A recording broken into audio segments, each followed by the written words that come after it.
Hello, genius! It's me, Binibining SJ, ang makakatuwang ninyo sa inyong mga aralin. Let's learn, let's go! Ngayong araw ay tatalakayin natin ang tungkol sa sanaysay. Ano nga ba ang sanaysay?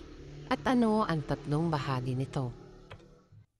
Ang sanaysay ay isang uri ng panitikan na tinatalakay ang isang pangyayari upang maibigay o mailahad ang kaukulang paliwanag na sa ikalilinaw ng paksang pinag-uusapan.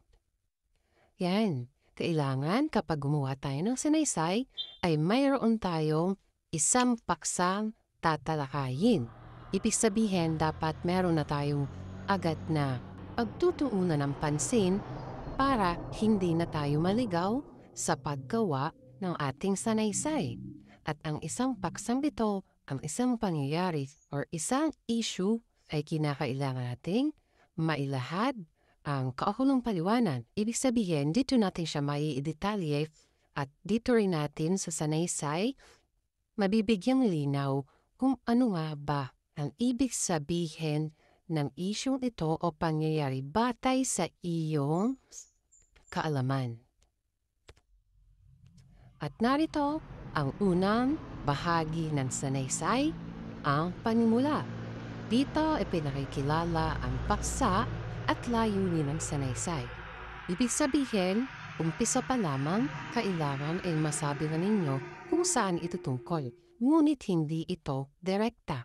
Magbibigay lamang kayo ng pahapyaw na impormasyon kung saan magiging kaakit-akit para sa mambabasa ang inyong panimula. Kailangan makuha agad nito ang atensyon ng mga mambabasa o ng mga tagapakinig. At saka narito rin ang layunin. Ibig sabihin, umpisa pa lamang, dapat alam mo na at ilalagay mo na kung ano nga ba yung gusto mong makuha o ang gusto mong ipaliwanag.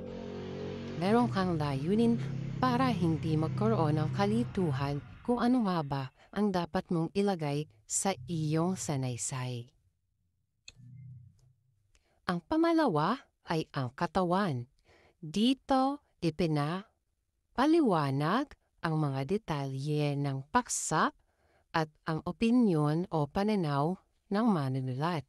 Yan, dito na natin ilalagay kung ano nga ba yung mga gusto mong ipaliwanag na detalye tungkol sa napili mong paksa. Halimbawa, napili mong paksaan yung mga uso ngayon, yung tungkol sa adiksyon sa teknolohiya. Ngayon, ilalagay mo na dito kung ano nga ba ang ibig sabihin ng teknolohiya at ano nga ba yung mga nagiging rason ng pagka-addict ng mga kabataan dito. Karaniwan kasi mga kabataan yung na-addict sa technology. At syempre, ilalagay mo na rin dito kung ano nga ba yung nagiging epekto nun sa mga kabataan.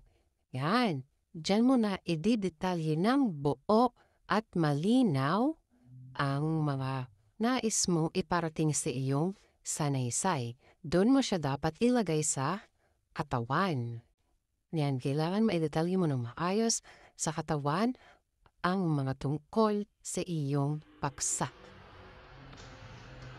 At ang panghuli ay ang konklusyon.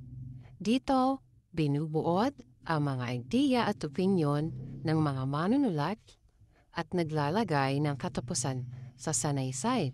Yan, biga, kanina, mayroon ka ng mga panimula. Doon naglagay ka ng tanong or quotations na parang mag-iisip yung iyong mga tagapakinig or mambabasa. Pagkatapos, naglagay ka naman sa katawan ng mga detalye. Ngayon naman, dito sa konklusyon, mas paiikliin mo lang ang iyong idea na nabuo upang mas madali at mas malinaw na maintindihan ito ng iyong mga mambabasa at mga tagapakinig. Sana ay mayroon kayong mga natutunan. Hanggang sa muli, paalam!